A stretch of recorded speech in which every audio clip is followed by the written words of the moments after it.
Alors avant de parler de votre prochaine aventure en Corée, on va essayer de faire connaissance avec vous et on va parler d'abord de votre parcours musical. Noé, vous avez joué vos premières notes à Lingolsheim avant de suivre un long parcours d'apprentissage au conservatoire de Sarreguemines, c'est ça?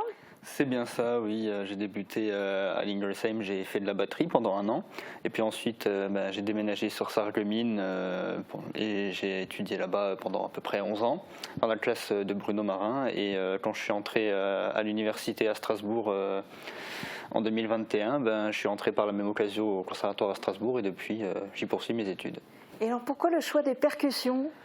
C'est un élément qui m'a toujours fasciné. J'ai eu un déclic un jour en voyant un batteur jouer et je me dis je veux faire la même chose. Et du coup, je me suis un peu diversifié avec les instruments en percussion et pas seulement la batterie. Et après le bac, vous avez décidé de vous diriger vers la musique de manière professionnelle. Et là, vous découvrez qu'on est loin d'être pro quand on sort du conservatoire, c'est ça? C'est ça, il y a un réel monde entre le conservatoire à Sarreguemines et celui de Strasbourg. Parce que quand on est à Sarreguemines, on se dit que c'est déjà vraiment bien ce qu'on fait et on découvre Strasbourg et toutes les opportunités qu'il y a. C'est formidable. Il y a un niveau entre les deux. Et alors l'objectif professionnellement, c'est quoi? C'est musicien professionnel? C'est enseigner la musique? C'est quoi le but? Je verrais bien dans l'enseignement, personnellement, une carrière, finir mon cycle professionnel à Strasbourg et transmettre ma passion pour les instruments à percussion. Alors on verra ce que ça donnera. En attendant, en parallèle de la fac de musicologie de Strasbourg, vous avez intégré l'orchestre d'harmonie des jeunes de Strasbourg qui est composé d'étudiants. C'est là que vous avez rencontré Maxime Morer? C'est ça, on s'est rencontrés à l'orchestre d'harmonie des Schiltigheim en janvier 2022 et par la suite il m'a demandé de venir pour l'enregistrement du premier album de l'orchestre d'harmonie des jeunes de Strasbourg qui s'appelle Odyssée Fantastique. Et j'ai accepté et depuis, je prends plaisir à jouer dans cet orchestre. Et alors vous, Maxime, qui dirigez cet orchestre, résumez-nous votre parcours musical, parce que vous, ça y est, vous êtes professionnel. Je vis de la musique, effectivement. Je suis donc responsable pédagogique de l'école des arts de Schiltigheim et directeur de l'orchestre d'harmonie de Schiltigheim, ainsi que du coup de l'orchestre d'harmonie des jeunes de Strasbourg. Et donc j'ai étudié la musique à Strasbourg. J'ai un parcours atypique puisque j'ai étudié d'abord le jazz, le saxophoniste de jazz, avant de m'attacher à la direction d'orchestre, notamment avec Alexandre Jung au conservatoire de Mulhouse, où j'ai enseigné par ailleurs. Et ensuite, les opportunités ont fait que maintenant je vis de la musique par la direction d'orchestre et par des postes plus administratifs dans la musique. Alors ce fameux orchestre d'harmonie des jeunes de Strasbourg, c'est quoi? C'est une idée assez folle. J'étais étudiant en musicologie avec notamment Hugo Coulange qui est trompettiste sur Mulhouse. On avait fait des stages ensemble et on s'était dit qu'on avait envie de recréer cette atmosphère. Donc on a créé un orchestre en partant de rien. On était 12 et maintenant on est plus de 60. Et donc créé en 2019 avec déjà 2 albums, on en a évoqué un, mais il y en a déjà 2 en fait. Il y en a 2 effectivement, premier Odyssée Fantastique et un deuxième qu'on a enregistré en juillet dernier qui est sorti en décembre qui s'appelle Aventure, donc avec des œuvres de François Rousselot, toujours du répertoire original. On a vraiment à cœur de défendre des compositeurs qui sont vivants et qui ont participé à l'essor des ensembles à vent, parce que on retrouve dans ce bassin de population, que ce soit en Lorraine, en Alsace, plutôt aussi dans le Nord, en Haute-Savoie, un vrai bassin d'orchestre d'harmonie, donc on a à cœur de défendre ce répertoire-là. On va en parler encore, mais on va écouter d'abord un extrait. Et vous avez choisi Aurora. Est-ce que vous pouvez en dire quelques mots? Oui, c'est une pièce, donc Aurora Awake de John McKee, qui est un peu, qui représente qu'est-ce que l'orchestre d'harmonie. Ça peut être très connoté, on peut avoir cette impression de c'est que les marches, des défilés militaires, ce genre de choses, et vous allez pouvoir voir à l'extrait que c'est pas forcément ce dont on pense. Eh bien, on écoute.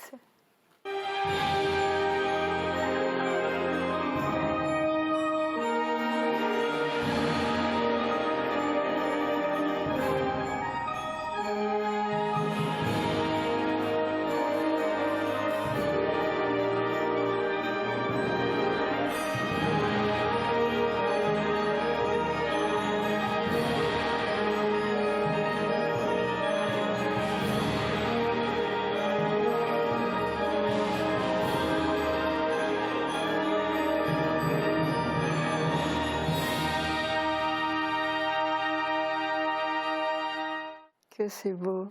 Alors vous avez l'habitude de donner des concerts à Strasbourg, mais pas seulement. Et alors là, il se profile une aventure énorme, c'est que vous allez carrément partir en Corée.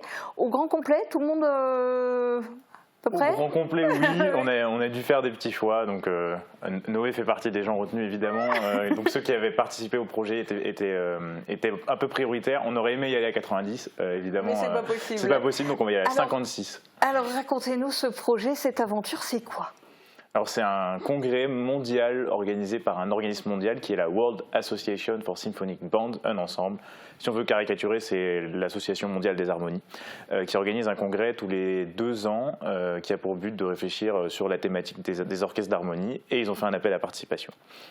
Qui veut jouer à la conférence devant des musicologues, des musiciens d'orchestre, et un public aussi là-bas en Corée. Et on a postulé, on a eu la chance d'être retenu parmi, donc on est les seuls Français et on est 2 orchestres européens, l'orchestre allemand et nous. Donc c'est un immense honneur et une opportunité réelle pour nous de faire parler de notre répertoire aussi. Waouh! Alors, ce congrès, ceci dit, cette association, ils mettent quand même avant tout l'accent sur les instruments avant. Alors du coup, comment on se sent quand on est percussionniste? Eh ben, on prend du plaisir quand même si on est derrière. On donne l'aspect rythmique et mélodique parfois en accompagnant au clavier. Et moi, ça me plaît, ça me va. C'est vrai que la palette des percussions est un peu oubliée souvent. On a tendance du coup dans la nouvelle appellation plutôt qu'orchestre d'harmonie ou ensemble avant à appeler ça ensemble avant et percussion avec un S. Parce qu'on a les timbales, la casquette, mais également tous les claviers. On a un panel d'instruments qui est possible. Noé en a parlé un peu avant et qui sont un peu les oubliés dans le titre, alors qu'en fait les percussions sont un peu le point névralgique de l'orchestre d'harmonie en fait au final. On sent le chef d'orchestre qui veut se mettre personne à dos. Hein.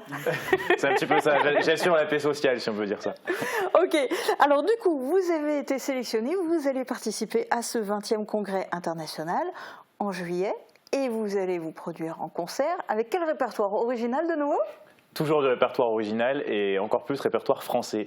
Donc c'était aussi l'idée, c'est que chaque ensemble sélectionné vienne défendre un peu des pièces de son pays. On a fait le pari de programmer donc un compositeur qui s'appelle Jordan Gutefin, un compositeur alsacien, notre ancrage alsacien nous tenait également à cœur, qui est Frédéric Unterfinger, et un clin d'œil à Roger Boutry, qui est un peu le père de l'ensemble avant moderne.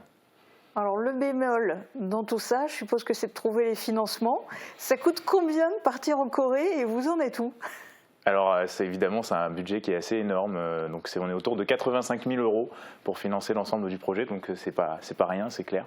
On peut compter sur nos partenaires institutionnels évidemment, on est soutenu par l'université, la ville et d'autres organismes publics, et après maintenant on se tourne vers des entreprises, vers des particuliers qui aimeraient nous aider avec une déduction fiscale évidemment, ça peut être un facteur encourageant pour financer tout ça, donc on a financé à ce jour environ 90% du projet, donc on est sûr de pouvoir y aller, ça de toute façon. Et donc on essaye de boucler maintenant. Il y a une cagnotte aussi qui est en ligne. On a ouvert une cagnotte effectivement sur Hello Asso pour soutenir, pour boucler ces derniers petits milliers d'euros qui nous manquent pour réaliser cette folle aventure. Bon, ben, appel aux téléspectateurs, hein. La page c'est l'OHJS en Corée du Sud sur Hello Asso, si on peut donner un coup de pouce, tant qu'à faire. Et puis avant votre départ en Corée, vous allez avoir un très grand concert le 12 juillet au Palais des Fêtes de Strasbourg. Il reste des places ? Il reste des places, on va lancer ça au début du mois de mai pour tout ce qui est billetterie. Tout le monde est le bienvenu, c'est le vendredi 12 juillet à 20h au Palais des Fêtes et on jouera exactement le programme qu'on va jouer en Corée du Sud. Alors je sais que les percussionnistes sont déjà en angoisse parce que c'est un nombre de matériel à déplacer qui est assez infernal et bon, on y croit. Et comment on fait d'ailleurs quand on doit déplacer comme ça parce que c'est pas seulement déplacer les personnes, vous disiez tout à l'heure il n'y a pas les 90 qui partent, ils seront moins nombreux, mais il y a surtout déplacer les instruments entre la fragilité, la valeur, la place que ça prend, le coût je suppose, comment vous faites ? Alors, on peut compter sur un soutien logistique en Corée. Sur le projet en Corée, on aura des instruments, par exemple des percussions. Évidemment qu'on ne va pas demander à quelqu'un de venir avec 5 timbales sur le dos. Vous doutez bien que ça serait un peu étrange. Donc en fait, le percussionniste, il voyage les mains dans les poches ? Ils vont venir les mains dans les poches, en gros, avec leur baguette. Donc pour eux, c'est le plus simple. Pour les autres ? Pour les autres, ça implique on a tout un comité des bénévoles qui travaillent. C'est aussi, on est une association, donc on vit certains pour ça, et d'autres investissent de leur temps personnel pour organiser ça, trouver la taille des bagages, est-ce que ça colle dans le nombre de billets réservés, dans les standards de la compagnie, emmener les instruments, est-ce que tout le monde a de quoi emmener son instrument, des valises, qui va partager, enfin c'est toute une organisation pour s'assurer que tout le monde arrive et qu'on n'ait pas 4 instruments oubliés en arrivant en Corée. C'est mieux, ni abîmer surtout. Alors tout ça, évidemment, ça fait rêver. Pour vous accompagner en Corée, ça sera trop tard. Mais si des jeunes musiciens veulent vous rejoindre, veulent intégrer l'orchestre, comment ça se passe? Quels sont les critères de sélection pour pouvoir faire partie de cet ensemble? Curieusement, on ne fait pas passer d'audition. C'est-à-dire qu'on demande aux gens de nous écrire. Ils peuvent étudier à Strasbourg. Évidemment qu'on demande un petit peu une expérience en orchestre parce qu'on défend un répertoire d'un certain niveau avec une nomenclature qui est parfois aussi un petit peu cadrée selon les programmes. Mais on est ouvert à tous. On accueille avec plaisir des personnes qui viennent essayer. Les gens, après, au bout d'une ou deux répétitions, se sentent à l'aise ou non. Et c'est là, en fait, le choix. On laisse la chance à tout le monde de pouvoir jouer dans notre ensemble et défendre ensemble ce beau projet. Et c'est une belle aventure parce que c'est un sacré niveau. On s'y attache, on parle notamment du championnat, pourquoi pas championnat national l'an prochain aussi. Le fait de représenter la France, c'est quelque chose, je ne sais pas ce que ça te fait Noé, mais moi personnellement ça me fait très très envie.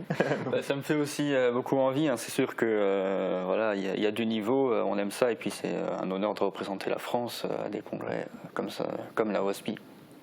Eh ben, bonne continuation à tous les deux. Merci beaucoup d'être venus. Et puis on va finir en musique. Alors vous avez choisi un autre extrait pour finir, c'est quoi? C'est ça, c'est un extrait qui s'appelle Invocation, donc de Frédéric Unterfinger, une pièce qu'on jouera en Corée et qu'on a commandée lors de notre enregistrement en 2022.